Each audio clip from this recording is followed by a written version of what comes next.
तो hello everyone, कैसे हो आप सब। आई होप कि आप लोग अच्छे होंगे। आज हम लोग मैट्रिक का 7वां चैप्टर जो होता है निर्देशांक ज्यामिति, उसके कॉन्सेप्ट को जानने का प्रयास करेंगे। आखिर किस कॉन्सेप्ट को ध्यान रखेंगे तो अच्छा रहेगा, क्योंकि उससे जो है कम से कम आपको 15 से 17 के करीब में जो है उससे क्वेश्चन आता है। तो आइए उसका एक एक कॉन्सेप्ट जो है आपको स्टेप बाय स्टेप बताने का प्रयास करते हैं। सबसे पहले क्या करना होता है, आपको अक्ष के माध्यम से इसको समझना होता है। यहाँ पे आप अक्ष देखिए, ये जो होता है आपका वाई एक्सिस होता है, वाई अक्ष, और ये जो होगा आपका वो होता है आपका एक्स एक्सिस होता है। आप अच्छे से देख सकते हैं, इसको जो है एक्स एक्सिस बोला जाता है, इसको वाई एक्सिस बोला जाता है, यानी अक्ष बोला जाता है। नॉर्मली आप ऊपर की ओर बढ़िएगा तो पॉजिटिव होगा, और दाहिने साइड बढ़िएगा तो पॉजिटिव होगा, नीचे की ओर आइएगा तो निगेटिव होगा, और लेफ्ट साइड जाइएगा तो भी निगेटिव होगा। अब देखिए नीचे आइएगा तो इसको वाई डैश से जो है इंडिकेट करता है, सूचित करता है, और इसको जो है बाएं तरफ आने पर एक्स डैश से, और इसको एक्स बोलेंगे और इसको वाई बोला जाता है। ठीक है, यहाँ पे जो होता है वो आपका मूल बिंदु होता है। ठीक है, यहाँ पे जो आपका होगा वो मूल बिंदु होता है। मूल बिंदु का नियामक अगर पूछे आपसे क्वेश्चन में, तो मूल बिंदु का नियामक जो होता है आपका 0 0 होगा। तो ये जो बहुत बेसिक क्वेश्चन होता है, आपसे पूछा जाता है कि मूल बिंदु का नियामक क्या होगा। ये आपको 1 नंबर में पूछ देगा ऑब्जेक्टिव के माध्यम से, ये मूल बिंदु का नियामक क्या होता है। तो मूल बिंदु का नियामक यानी इधर से देखिएगा तो यहाँ पे भी एक्स का वैल्यू 0, और इधर से भी देखिएगा, मतलब चारों तरफ से आप अगर देखिए तो यहाँ पे एक्स का वैल्यू जो होता है वो आपको 0 हो जाता है। तो आपको इस पर ध्यान देना है कि यहाँ पे x का वैल्यू क्या होगा। तो x का वैल्यू यहाँ पे क्या होगा 0, और y का वैल्यू भी क्या हो जाएगा 0 हो जाएगा। यानी नॉर्मली यहाँ पे देखें तो x यहाँ पे जो है मूल बिंदु का निर्देशांक 0 0 होगा, यानी इसको बोलते हैं हम लोग मूल बिंदु। ओरिजिन पॉइंट भी बोल सकते हैं इसको। ठीक है, अब देखिए यहाँ पे जैसे यहाँ ऊपर की बोलिए तो 1 2 3 4 5 6 ऐसे बढ़ते बढ़ते बहुत आगे तक जा सकते हैं। जहां तक आपको जरूरत है वहां तक आप हो सकता है। इधर के साइड में भी जाइए तो 1 2 3 4 5 6, बट नीचे की ओर बढ़िएगा तो निगेटिव होता है, तो -6 -1 -2 -3 -4 -5 ऐसे करके जाना है। फिर लेफ्ट साइड आइएगा तो ऊपर की ओर जाएगा या नीचे की ओर। तो इसमें एक चीज ध्यान देना है, इसमें भी आपको ध्यान देना क्या हो रहा है, जैसे नीचे की ओर निगेटिव आता है ना इधर का मान, तो नीचे की ओर लिखिए, क्योंकि इसके नीचे वाला पोर्शन आपको हम बताएंगे क्यों नीचे लिखना आवश्यक होता है। तो यहाँ पे देखिएगा तो यहाँ पे भी आएगा आपको -1 -2 -3 -4 -5 -6 डॉट डॉट आगे तक भी जा सकते हैं, बट हम लोग को इतना दिखाना है जितना हम लोग इसको अट सके। ठीक है, जितना जरूरत होता है उतना अपना कर सकते हैं। तो सबसे पहले आप जान गए इसको वाई एक्सिस बोला जाता है, इसको एक्स एक्सिस बोला जाता है। अब देखो वाई अक्ष को क्या बोला जाता है, तो इसको बोला जाता है कोटि। वाई अक्ष को बोलेंगे कोटि, और एक्स अक्ष को बोलेंगे भुज।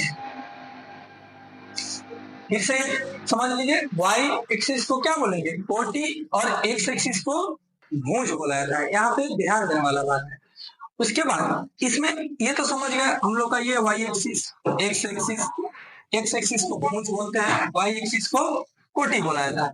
अब देखिए यहाँ पे जो है हम लोग पद जानने का प्रयास करेंगे, प्रथम पद, द्वितीय पद, तृतीय पद, चतुर्थ पद। और पद नहीं, इसको जो है हम लोग चतुर्थांश करके इसमें सूचित करते हैं। तो यहाँ पे जो है हम लोग चतुर्थांश जानने का प्रयास करेंगे, तो इसको बोला जाता है प्रथम चतुर्थांश,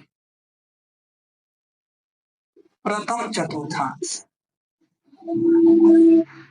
इसको बोला जाता है द्वितीय चतुर्थांश।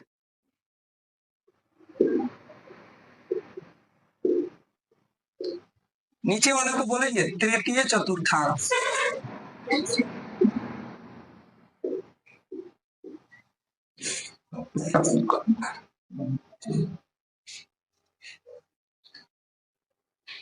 तो यहाँ पे देखेंगे हम लोग को तृतीय चतुर्थांश हो गया, ये जो हो गया आपका चतुर्थांश।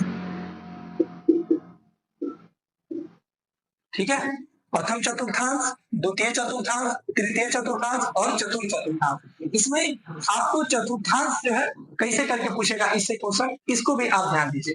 जैसे पहले वाले चतुर्थांश का साइन हम लोग यानी चिन्ह जानने का प्रयास करेंगे, तो इसका होता है प्लस, इसका भी होता है प्लस, इसका हो जाता है आपका प्लस और ये माइनस, इसका हो जाता है माइनस कोमा माइनस, इसका हो जाएगा आपका पहले प्लस, सॉरी यहाँ पे जो होगा आपका पहले माइनस होगा, बाद में प्लस होगा, और यहाँ पे होगा आपका माइनस कोमा माइनस, और इसका हो जाता है प्लस कोमा माइनस होता है। तो आप लोग को इसमें यही क्वेश्चन पूछा जाएगा कि प्रथम चतुर्थांश का साइन क्या होता है, तो प्लस प्लस होता है, द्वितीय का होता है माइनस प्लस होता है, तृतीय का होता है माइनस माइनस होता है, और चतुर्थ का होता है प्लस माइनस करके दिया जाता है। ऐसे आपको क्वेश्चन कैसे पूछेगा, जैसे मान लीजिए एक पॉइंट दे दिया, जैसे पूछेगा 4,6 किस चतुर्थांश में है, 4,6 किस चतुर्थांश में, तो नॉर्मली आप लोग को देखना है प्लस प्लस, इसमें भी प्लस है इसमें भी प्लस है, तो प्लस प्लस किस चतुर्थांश में आता है, तो प्रथम चतुर्थांश में आता है। तो नॉर्मल हम लोग चूज कर लेंगे कि ABCD कुछ भी करके आपको दिया रहेगा, तो आप में से उसमें से प्रथम चतुर्थांश पूछेगा, या फिर पहले उसके बाद दूसरा में पहले वाला माइनस दूसरे वाला प्लस, जैसे मान लेते हैं 4,5 दे दिया, तो ये द्वितीय चतुर्थांश में होगा। ऐसा ही कर देगा -6 किस चतुर्थांश में, तो ये तृतीय चतुर्थांश में आता है। इसी तरह अगर कोई पूछ दे 4,-6 किस चतुर्थांश में, तो ये चतुर्थ चतुर्थांश में। तो ये चीज जो है तीसरा पॉइंट हो जाता है आप लोग को। और जितना भी आपको ये कंसेप्ट हम बताए हैं, ये कंसेप्ट जो है आपको 3 से 4 नंबर में कवर करा देता है, और ये बेसिक चीज होता है। ऐसा नहीं है ये इससे पढ़ा देते हैं और नहीं आता है, ऐसा आपको नहीं होता है। इसमें जो है 100% क्वेश्चन आने की पूरी रहती है चांसेस। तो इतना जो है 3 स्टेप होगा, ठीक है। और इससे क्वेश्चन जो है क्या पूछ लेगा, अब से इससे आगे क्वेश्चन पूछता है ये दूरी, जैसे पूछेगा मूल बिंदु से दूरी क्या होगी, या फिर दो बिंदुओं के बीच की दूरी क्या होगी। मान लीजिए एक बिंदु यहाँ पे, मान लीजिए एक बिंदु यहाँ पे, एक यहाँ पे, मान लीजिए इसके सामने 5, सॉरी इसके सामने 3 हो गया, क्योंकि पहले एक्स एक्सिस को लिखा जाता है, और यहाँ पे 5 हो गया, ये एक पॉइंट हो गया। और मान लेते हैं कोई यहाँ पे एक पॉइंट हो गया, इसके सामने से देखेंगे तो -4, और इधर से देखेंगे तो 5। अब करेगा इन दोनों के बीच की दूरी क्या होगी, बीच की दूरी आपसे पूछ लेगा। तो बीच की दूरी के लिए उसके लिए भी फॉर्मूला होता है, तो उसको भी हम लोग पढ़ेंगे और बताएंगे, वीडियो में बने रहिए। सबसे पहले जो है आप ये समझ गए, तो इसको हम मिटाते हैं, मिटाने के बाद जो है वो एक एक फॉर्मूला जो 7 चैप्टर का होता है उसको हम लोग जानने का प्रयास करेंगे। तो इसको हम क्या कर देते हैं, पहले मिटा देते हैं, क्योंकि ये समझ में आपको आ गया होगा, बहुत ही सरल भाषा में समझाया है। अगला जो होता है इसमें फॉर्मूला होता है। फॉर्मूला क्या होता है, तो सबसे पहला फॉर्मूला होता है, पहला फॉर्मूला क्या होता है कि मूल बिंदु से दूरी क्या होगा, मूल बिंदु से दूरी बराबर। तो याद रखना है इसमें पहला फॉर्मूला होता है मूल बिंदु से दूरी बराबर अंडर रूट एक्स का स्क्वायर प्लस वाई का स्क्वायर।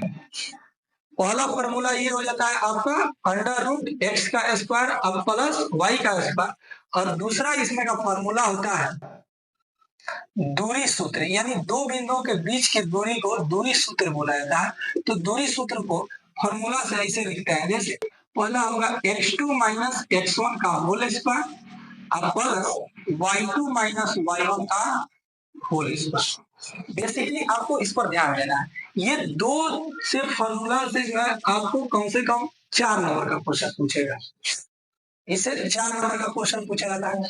उसके बाद आता है मध्य बिंदु का नियम, तीसरा आता है मध्य बिंदु का नियम, मध्य बिंदु का नियम। तो मध्य बिंदु का नियामक क्या होता है फॉर्मूला, तो इसका होता है x1 plus x2 by 2 comma y1 plus y2 by 2 होता है। ये तीसरा फॉर्मूला हो गया। चौथा जानेंगे लोग त्रिभुज का केंद्र का फॉर्मूला, त्रिभुज का केंद्रक। त्रिभुज का केंद्र यानी त्रिभुज में कितनी भुजाएं होती है, तो 3 भुजाएं होती है, और तीनों भुजाओं पर जो है उसका तीनों पॉइंट दे देगा। जैसे आपको हम बता देते हैं, यहाँ पे आप देखिए ये त्रिभुज हो गया, अब इस त्रिभुज पर एक पॉइंट 2,3 दे देगा, एक 4,5 देगा, और एक 6,5 मानते हैं दे दिया। तो इन तीनों के बीच जो केंद्रक होगा वो क्या होगा, यहाँ पे आपका आ जाएगा। यानी ऐसे करके यहाँ पे जो मान होगा उसका क्या मान होगा, इसके लिए भी फॉर्मूला है बहुत आसान। उसमें क्या होता है, तो x1 plus x2 plus x3 by 3 होता है, और y पोर्शन के लिए y1 plus y2 plus y3 by 3 होता है। ये फॉर्मूला से आपका त्रिभुज का केंद्र निकल जाता है। आई होप कि इतना जो है आप जरूर समझे होंगे।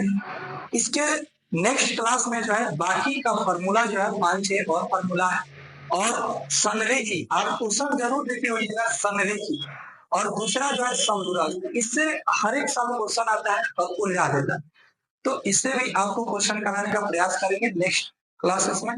तब तक ले जो है ये चीज जो है हम साइड में हो जा रहे हैं जैसे, तो आप क्या कर लीजिएगा, इसको पॉज करके उतार लीजिएगा। इसके पिछले वाला कॉन्सेप्ट जो भी बताए थे वो एक्सिस पर करके उसको भी आप लोग उतार लीजिएगा, ताकि काफी आसानी होगी इस तरह को बनाने में।